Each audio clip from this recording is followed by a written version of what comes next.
My first question, you have so much vying for your time. Why have you decided to dedicate attention to the Agency Advisory Board?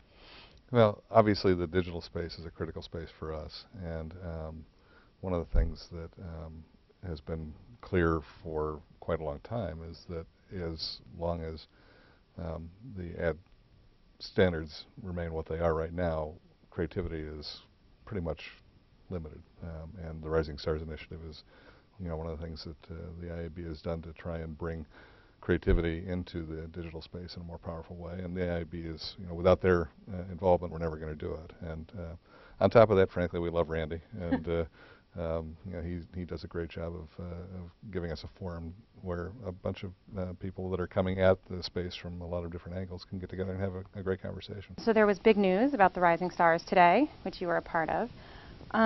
In general, what opportunities do the winning Rising Stars ad formats open up for the creative community, and why were they the standouts? Yeah, I think right now the problem with the space is that most of in fact, all of the current standards were developed from a DR perspective. It's really about how do we get click-throughs and action and close a sale. They are not conducive to creativity. They're too complicated to handle. In getting any scale, we either have to make the trade-off between dumbing down the units to get the scale we want, or creating the rich experience and not getting the scale. And so the Rising Stars are really an opportunity to do that. They give us a much bigger canvas. In a couple of units, we're getting a full page. In all cases, they're nice, clean units that are big and bold, but don't disrupt the editorial. So there's a nice balance between placement in the editorial and the capability of the unit. They give the user control. You've got two that are essentially page takeovers, but they don't feel like page takeovers because they're basically sliding the content off to the side and connecting you back to it, so you really feel like you're just having an advertising experience rather than something that's disrupting the experience you want. So, like anything else, it's a question now of what we put in it, but we think we've got a much bigger, better canvas than we've had before. That said, it's not enough. It's been 10 years since there's been an update in the standards, and the world's moving too quickly for us to stop here. Yeah, I was going to say, what's next? Well, I think one of the things that's clearly next is, this is a different form of interactivity than web-based advertising. And frankly, from what we've seen, people enjoy this form better than they do on the PC. It's just a more natural, user-friendly form. And we've seen in our own tests, we've tested some magazine ads that we ran in the analog run, and then the same ad. Not the same ad, the same concept, but then an interactive version of that ad in the same magazine issue online, dramatically different reactions to the advertising, which is not surprising because you can really interact with it. And this is there's really nothing specifically built for that. So mobile is clearly the next big thing for whether it's big mobile or little mobile.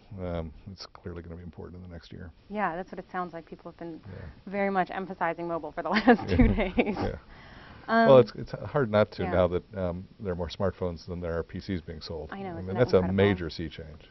You talked a little bit about the limited ad formats, but what do you see as any other of the biggest challenges that agencies and advertisers face to creating, just absolutely stellar brand advertising online?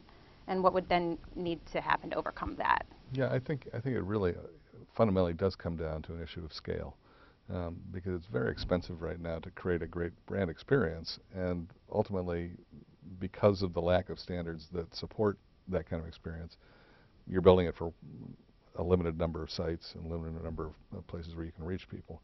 If these units truly do get adopted, we'll have the opportunity to scale great experiences, and then you can start to afford to put the money into them to do that.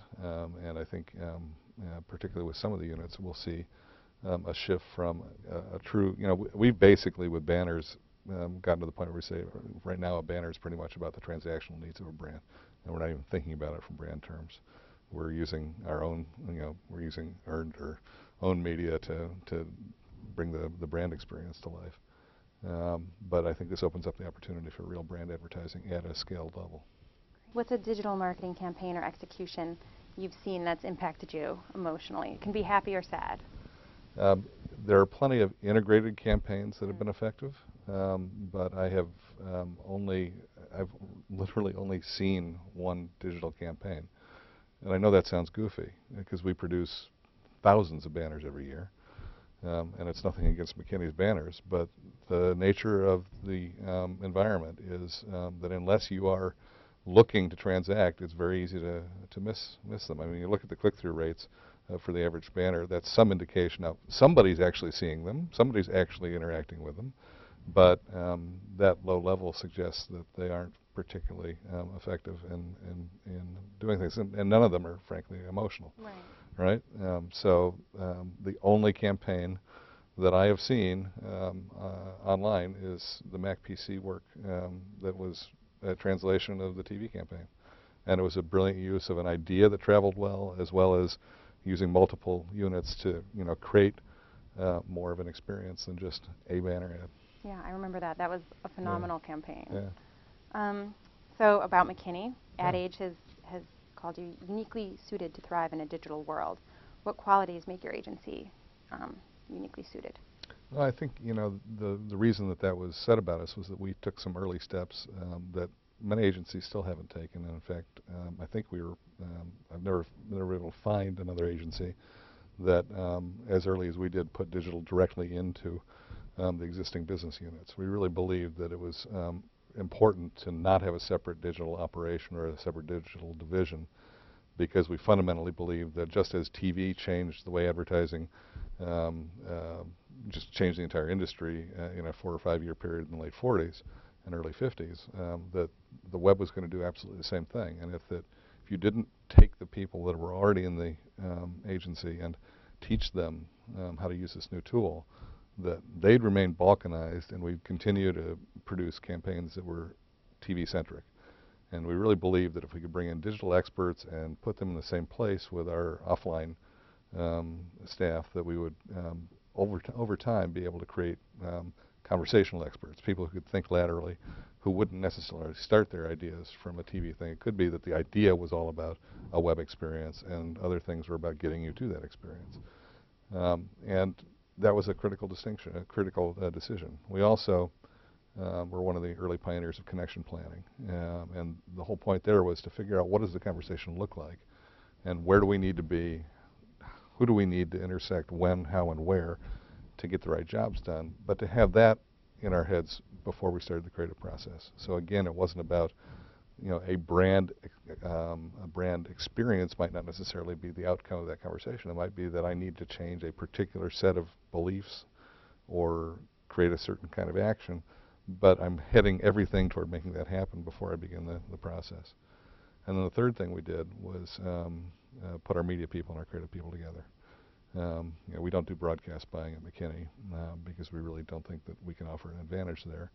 But today is definitely a world in which an idea can be a media idea as much as, a media idea can create a creative idea just as much as a creative idea may need a different way of expressing itself. And so we continue to look for ways to erase the distinction between digital and, we're far enough along that we've gotten to the lateral thinking piece. Now frankly, not long ago, probably about a month ago, we got rid of our interactive strategy department, because for us it was no longer a meaningful distinction. Now we still have user experience experts. We have creative technologists working with our creatives. So there's certainly a conversation about how should we navigate the web when we're creating work. But to have a separate strategic group just doesn't make sense to us anymore, because we have become kind of, I hate the phrase media agnostic, because it assumes that you have no preferences. I'd prefer to think of it as media enamored or something. Just, it's like everything's great in the right way in the right place.